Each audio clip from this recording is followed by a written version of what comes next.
estão aqui nessa manhã. Para mim é um prazer imenso estar aqui com vocês, trazendo essa palavra. E como a Cris falou, né? Estamos no mês onde fala sobre a restauração da fé. Começar para. Eu vou começar me apresentando para alguns que não me conhecem. Sou a Daniela.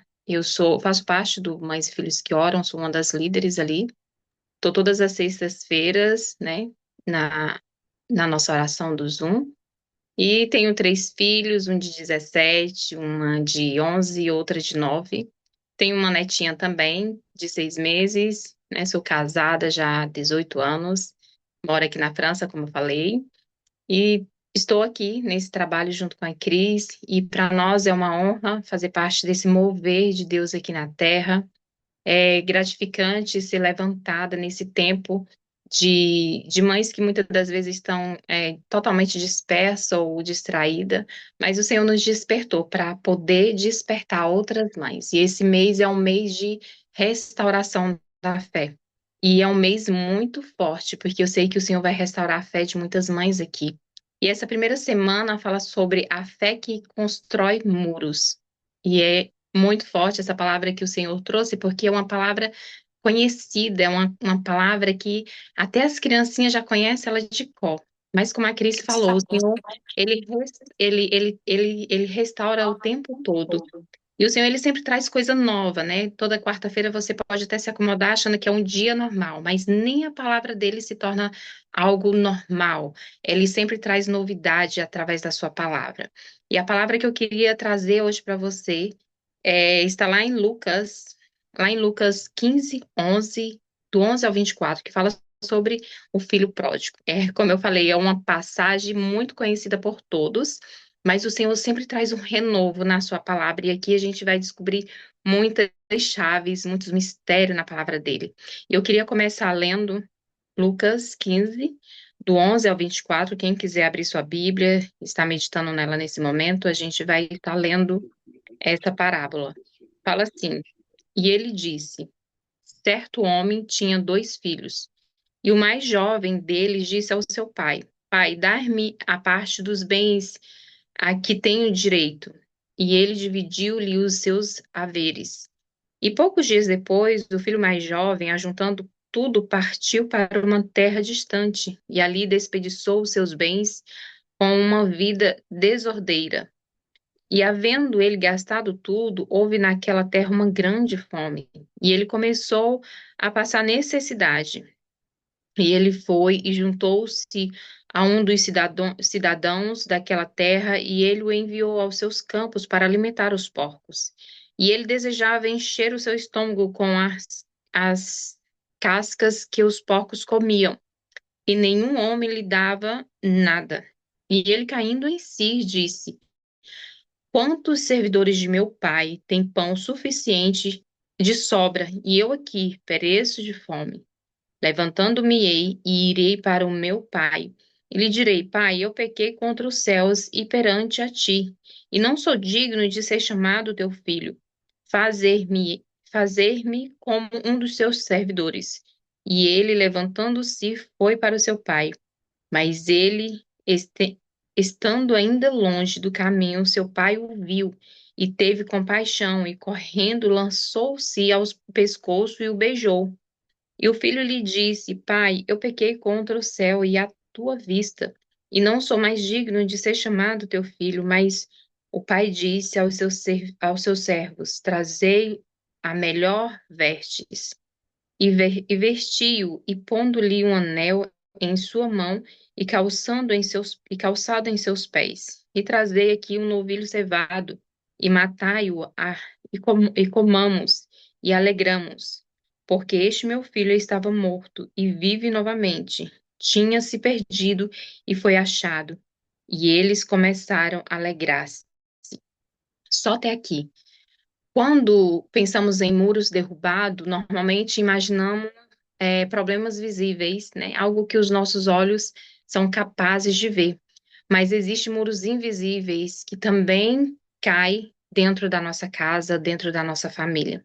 E muitas vezes são os muros do conflito, da falta de confiança, muitas das vezes são os muros de falta de diálogo, os muros de respeito, o muro da comunhão ali com Deus, mas a parábola fala de um filho que decide tomar uma decisão de abandonar a casa do pai.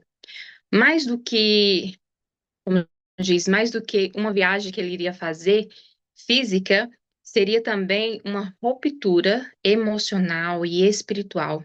E os muros dessa família, com certeza, ele foi abalado e foi totalmente abalado. E a gente vê que o abalo, quando isso acontece, um abalo familiar, espiritual, não acontece somente em uma pessoa. Não, pega toda a família. Toda a família aqui foi totalmente abalada. Então, os muros da família foram abalados. Mas o interessante que eu quero trazer para vocês não é a respeito do filho, mas a respeito do pai, sabe? E Deus, ele falou muito forte comigo a respeito disso, em relação a esse pai. Pega o pai, olha para o pai, porque através do pai a gente também vai poder ter as mesmas atitudes que ele. Porque a gente vê que a família foi abalada por essa decisão desse filho de desonrar o seu pai diante não só da família, mas de toda uma sociedade ali. A gente sabe que no mundo antigo, não só naquela época, mas até hoje mesmo, né, quando o filho chega a esse ponto de pedir a sua herança, é algo muito agressivo. E algo assim, uma porta muito grande para trazer a raiz da amargura, a raiz ali da raiva, sabe? E mais esse pai, ele mostra algo diferente. Ele mostra a fé. A fé daquele pai, ele manteve a porta e a possibilidade da restauração. E isso me encanta. Sabe, Deus falou muito forte a respeito disso. E eu queria trazer alguns pontos que fala sobre essa fé, né? O primeiro ponto é a fé permanece firme mesmo quando os filhos se afastam. Esse é o primeiro ponto que essa parábola nos ensina, porque no 15, no verso 15 e 13, ou aqui no verso 13, quer dizer, 13 fala assim: partiu para uma terra distante. O filho, ele escolheu seu próprio caminho aqui. Ele escolheu partir para uma terra distante. E muitos pais, eles vivem hoje essa situação. Nós vivemos nós vemos, né, e a gente presencia muito essas situações, filhos que se afastam da igreja, filhos que rejeitam os nossos conselhos, filhos que tomam decisões que vão trazer sofrimento. Mas o pai dessa parábola, ele não podia controlar as escolhas do filho dele. Ele não podia tomar decisões pelo seu filho, mas ali ele continuava sendo pai. Independente da decisão que aquele filho tomaria, ele continuaria sendo pai, porque não existe ex-pai, não existe ex-mãe. A gente, independente das escolhas dos nossos filhos, nós continuamos sendo seus pais. E o maior, assim, um dos exemplos que eu queria citar para vocês aqui é sobre a mãe de Augustinho. A história dela fala que ela passou anos, mas eu creio uns 30 anos, orando pelo filho. O filho era muito depravado e assim, a história fala que ela passava, ela passou 30 anos orando pela vida do seu filho. Ela não perdeu as esperanças, independente das escolhas que ele escolheu, independente das decisões que ele tomou, sabe? Independente dos erros que ele teve, ela continuou ali com a fé, crendo que o filho seria alcançado pelo pai. E aí a gente vê a referência que Augustinho foi na vida cristã, né? O exemplo assim de referência que ele se tornou através da oração de uma mãe. E a fé do pai, ela continua trabalhando, os pais continuam trabalhando mesmo quando eles mesmo quando nós não vemos resultado ali nenhum. A nossa fé, ela continua trabalhando no mundo espiritual. Então, eu quero falar aqui para você que, por mais que você não tenha visto nada acontecer no seu filho, creia, tenha essa fé e continua tendo a ação de orar por eles, porque está acontecendo algo, mesmo que você não tenha visto um resultado imediato. Às vezes a gente quer orar e quer já ver o resultado na mesma hora. O trabalhar é de Deus, não é nosso.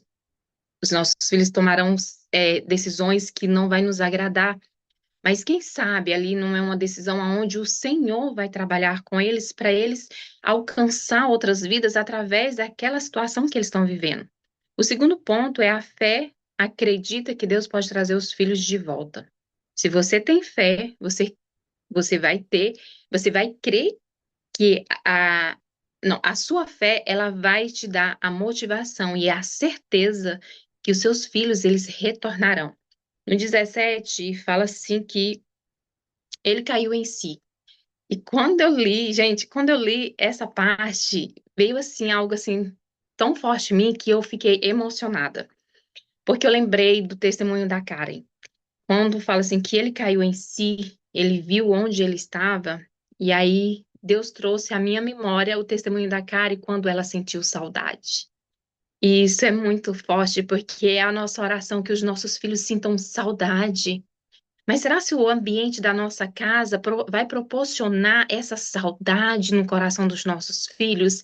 E isso veio muito forte no meu coração. Será se os nossos filhos sentirão saudade do ambiente da nossa casa?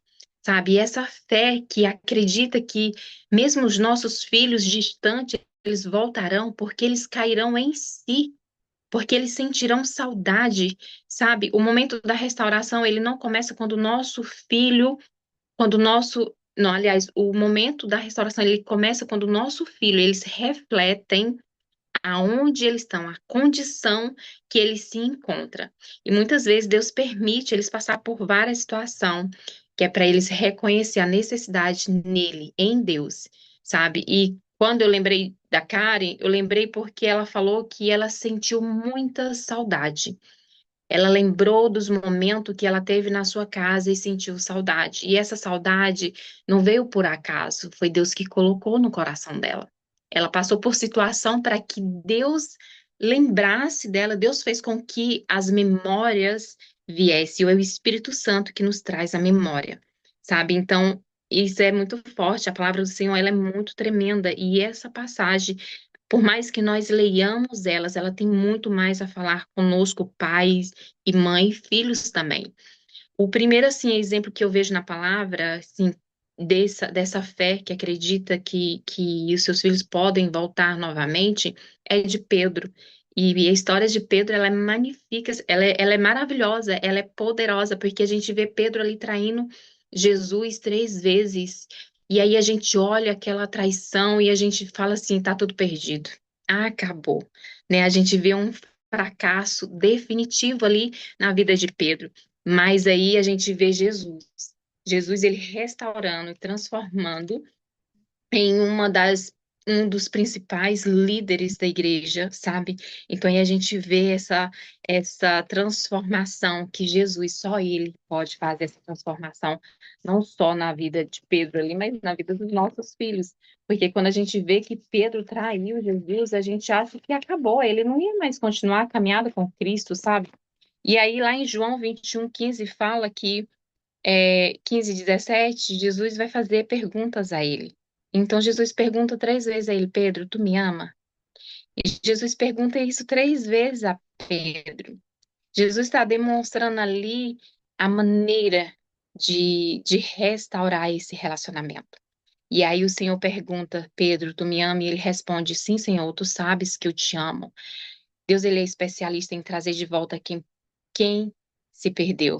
Então ele é especialista. Jesus, ele restaura Pedro aqui através do amor e também do chamado, porque ali ele fala, olha, eu te amo. Eu quero saber se tu me ama. Se tu me ama, eu vou te fazer apacentar as minhas ovelhas. Então, Jesus, ele trabalha na restauração através do amor. Sabe, quando a Cris ali recebeu a Karen de volta, com certeza ela sentiu o amor de Cristo através da sua mãe, através do seu pai. Não houve julgamento, porque quando o Senhor traz de volta, não há julgamento. Mas o Senhor vai trabalhar com o amor e também com o chamado, porque ali Jesus mostra para Pedro que ele tinha sido chamado, ele estava sendo chamado para apacentar as ovelhas.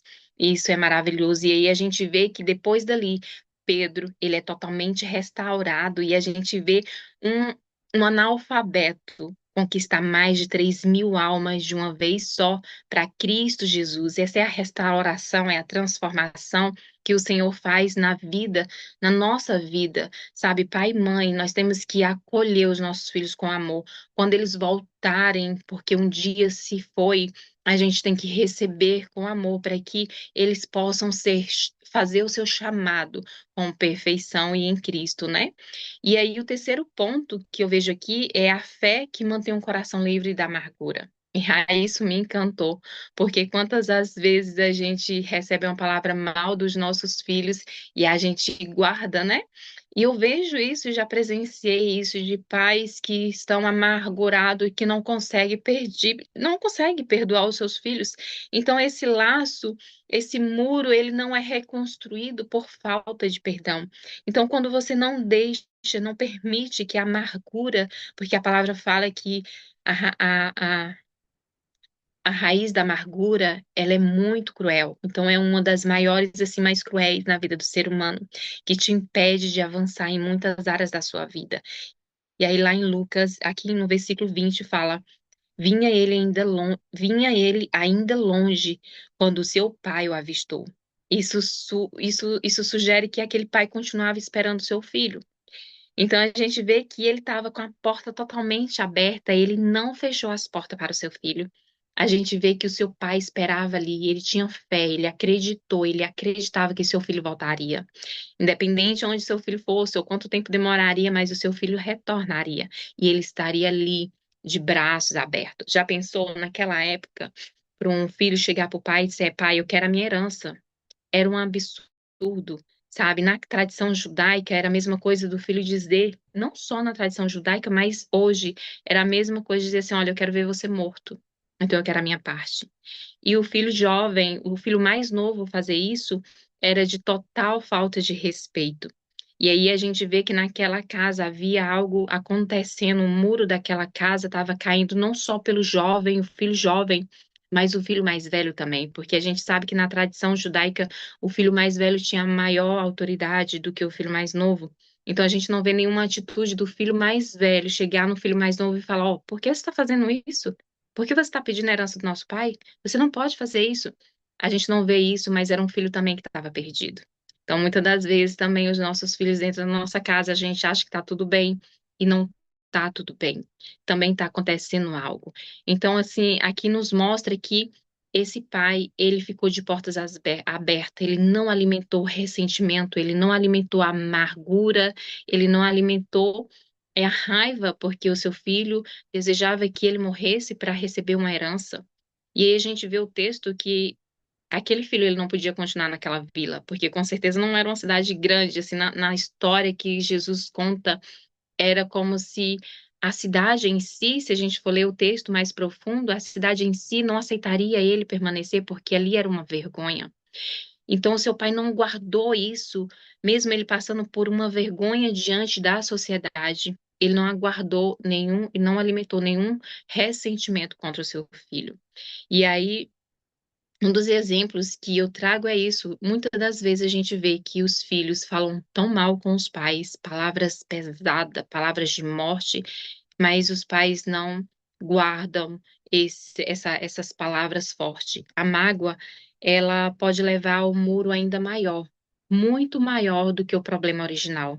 Se você guardar mágoa dos seus filhos, ou os filhos também guardar mágoa dos seus pais, esse muro vai crescer. Esse muro ele vai ser muito maior do que o problema original que estava ali. O problema original que estava nessa história era de uma herança que foi repartida antes do pai morrer.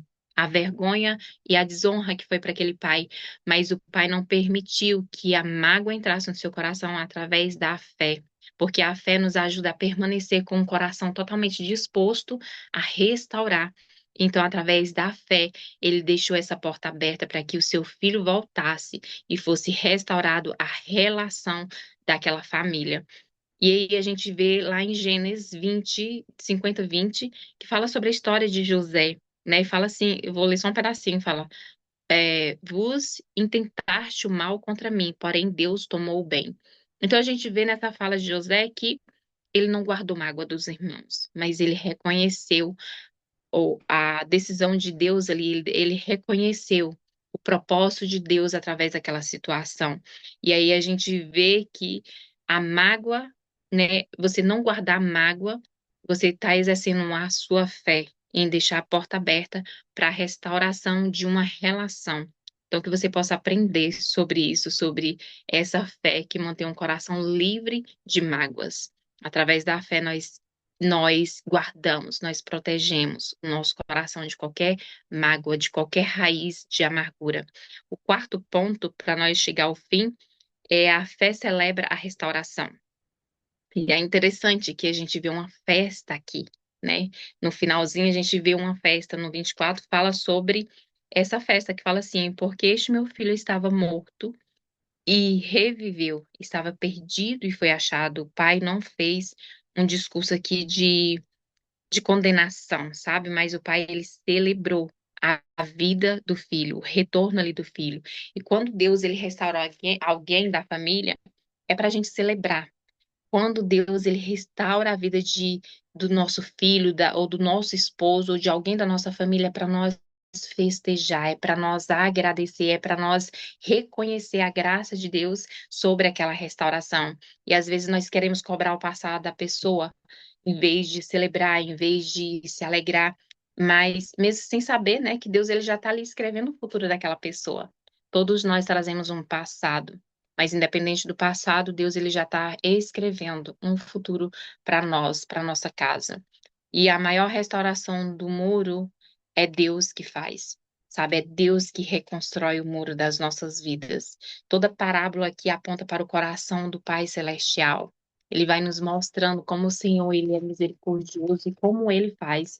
E assim como aquele pai que recebeu o filho de coração aberto, Deus também continua de coração aberto para receber todos aqueles que se arrependem, todo aquele que volta, sabe? O Senhor ele está de braço aberto para restaurar os muros da nossa casa, da nossa vida, da vida dos nossos filhos. E um dos salmos que eu amo demais é o Salmo 127.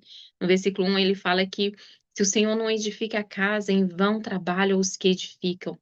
Os pais têm a responsabilidade, mas a verdadeira restauração, ela vem de Deus, não vem de nós. Nós temos a responsabilidade de orarmos pelos nossos filhos, independente das suas escolhas. Nós temos a responsabilidade de educar e passar os princípios de Deus para os nossos filhos, independente da opinião deles. Nós temos que mostrar que existem princípios do Senhor na nossa casa. E nós temos que caminhar, como a palavra mesmo fala, que nós precisamos caminhar com os nossos filhos. E o caminhar é mostrar o tempo todo essa fé, sabe? E a fé, a palavra de Deus fala que a fé sem ação, ela é morta.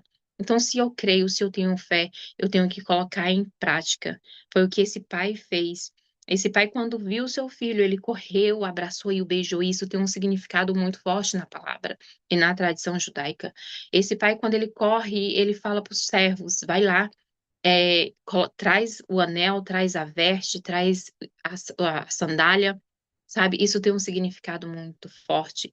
O pai estava ali, em algo interessante que depois eu até pesquisei, fala sobre quando ele fala que era para o servo ir lá e matar como é que fala aqui? Um novilho cevado. Quando havia uma festa, uma comemoração, quando era entre a família, eles matavam um cabrito. Mas quando era para toda a vila, eles matavam um novilho. Então o pai estava mostrando aqui que o filho era bem recebido, que aquela vila, quando o pai corre atrás do filho, significava que o filho não podia entrar na vila porque ele desonrou o pai. Então, o povoado ali não aceitaria aquele filho de volta na sociedade deles. Então, quando o pai corre, ele está trazendo o filho de volta. E é assim que o Senhor faz conosco. E é assim também que nós temos que fazer com nossos filhos. Muitas das vezes a gente desonra os nossos filhos quando eles voltam, sabe? Fala mal, ou às vezes demonstra para os próximos. E ao contrário da palavra, que o pai vai até o filho não chega a entrar na vila, ele vai até ele, porque ele avista ele de longe e ele corre até o filho. Então ele traz o filho de volta, mostrando ali para todo o povoado que o filho estava de volta e que ele era aceito na família. E quando ele mata esse novilho, significa que ele queria festejar não só com a sua família, mas com todo o vilarejo. E isso é muito interessante para nós nos nossos tempos. Quando os nossos filhos voltar, festeje, testemunhe sim. Olha, meu filho estava perdido, mas ele retornou, ele está vivo. Se alegre com essa revelação de Deus na sua vida. A partir de hoje, que nós possamos fazer algo diferente, que a partir de hoje, mesmo que os muros caem, mas que nós possamos trazer essa fé que restaure esses muros, sabe? A fé que restaura o muro, ela é a mesma fé que continua esperando, que continua ali orando como aquele pai estava, que continua acreditando que Deus é que transforma a história, que quebra ali o testemunho ali, que traz esse testemunho de restauração. E a palavra fala lá em Josué 24, né? Josué faz ali uma declaração que eu e a minha casa serviremos ao Senhor. E quando Josué fala isso, ele está falando, ele está fazendo uma declaração profética sobre a família dele, sabe? Ele não está só falando ou só declarando qualquer coisa, mas ele está fazendo uma declaração de fé, de presente ali, e ele está se colocando em primeiro lugar. Eu, pai, né? Então hoje você possa dizer, eu, mãe, eu primeiro vou servir, depois os meus filhos também servirão. Porque através da minha maneira de viver, através do meu testemunho, os meus filhos também serão alcançados. Não é só eu que vou servir, mas também os meus filhos. Aqui é uma promessa, não só de restauração para a sua vida, mas para toda a sua família. Que a palavra do Senhor tenha alcançado o seu coração e eu agradeço muito pela oportunidade. Obrigada, Cris. E eu deixo essa palavra para você de fé que restaura. Tá bem? Amém? Em nome de Jesus. Obrigada pela oportunidade. Amém.